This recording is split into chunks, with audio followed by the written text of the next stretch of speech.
In this video, I'll be explaining how to use CSS and what it's used for, and basically what it is. So before you begin, you need to have like a basic understanding of HTML and how to do like really basic stuff in that. Otherwise, none of this will make sense. So make sure you go out there, learn HTML, and then come back to this so you can learn CSS. So CSS stands for Cascading Style Sheets, and it defines how the HTML elements in your page are displayed. So you can change the color, the background color, and all of that kind of stuff. So it's really useful for decorating your HTML pages.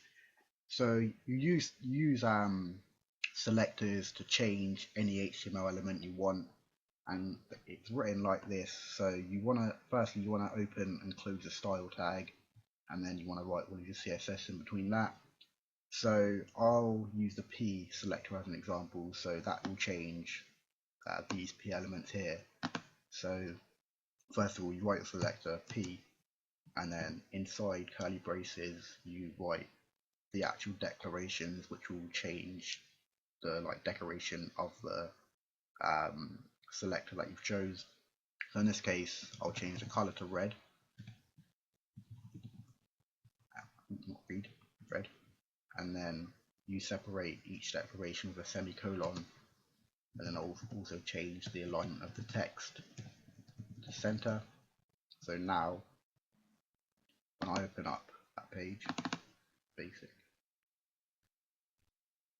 the text will be aligned in the center and it will be red. So that's a very basic example of some of the stuff that you can do with CSS. What it does, like I said, it selects all of the P elements in your page, and then the actual code inside the curly braces is how all of the text will be changed.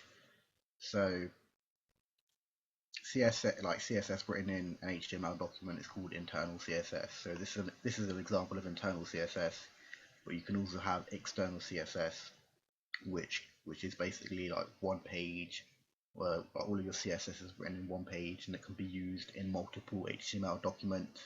But I'll just be going through internal CSS in this video because it's a very basic understanding of very basic CSS, like I said.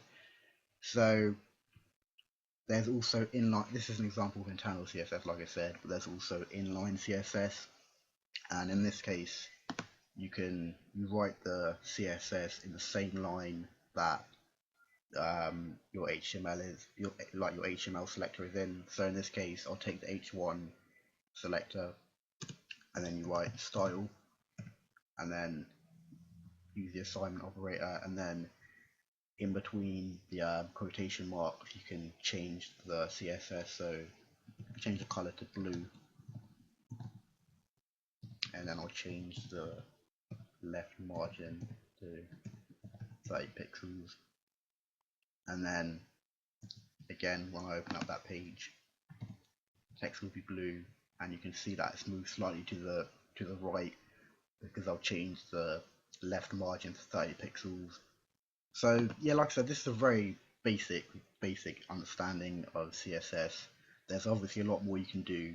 You can, like I've gone through in this video, you can change the size of the margins, you can change the color of the background, you can change the thickness of the borders. There's so much you can do, and what I would recommend is if you go onto W3 Schools and look at their CSS reference.